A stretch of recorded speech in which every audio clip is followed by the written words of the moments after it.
welcome back. This is day 38 of the 100-day Geography GCSE Revision countdown, and today we are looking at changes in rivers and their valleys.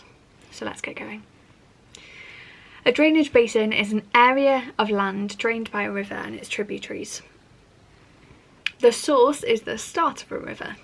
A tributary is a small stream where a river joins a long river, and a confluence is where a tributary joins the large river. The watershed is the edge of a river basin, and the mouth is at the end of a river, usually where the river joins the sea. How does the long profile of a river change downstream? Imagine that you're on a raft, floating down a river. In the mountains, your speed or velocity would vary considerably. Where the water is shallow and turbulent, there is friction with the bed and banks, creating a slower rate of flow. But if you encounter rapids, where the channel narrows and the river becomes deeper, you would go much faster. Further downstream, the river's channel is much deeper, due to the tributaries bringing additional water. Now less water is in contact with the bed, and the velocity increases, even though the gradient is less than when you're in the mountains. If you plotted your journey as a line graph, it would look a bit like that. This is called the long profile of a river. Notice that the river has a steep gradient in its upper course and a much gentler gradient in its lower course. This concave shape is an ideal profile. In most cases, a river's long profile will vary because, for example, of the river crossing bands of tough and weak rock. A waterfall, for example, creates a step in the long profile of a river. But how does a cross profile of a river and its valley change downstream? A cross profile is an imaginary slice of a river across a river channel and its valley at a particular point. The river channel, as it goes further downstream, becomes wider and deeper, with the river valley becoming wider and flatter.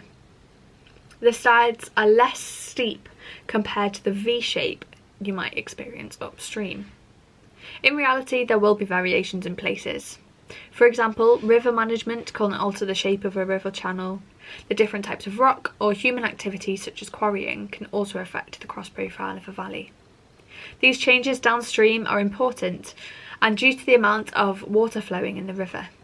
As tributaries bring water from other parts of the drainage basin, the river becomes bigger.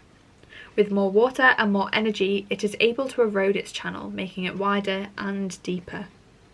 The channel changes the valley the changes to the valley cross profile are mainly due to channel erosion, broadening and flattening the base of the valley.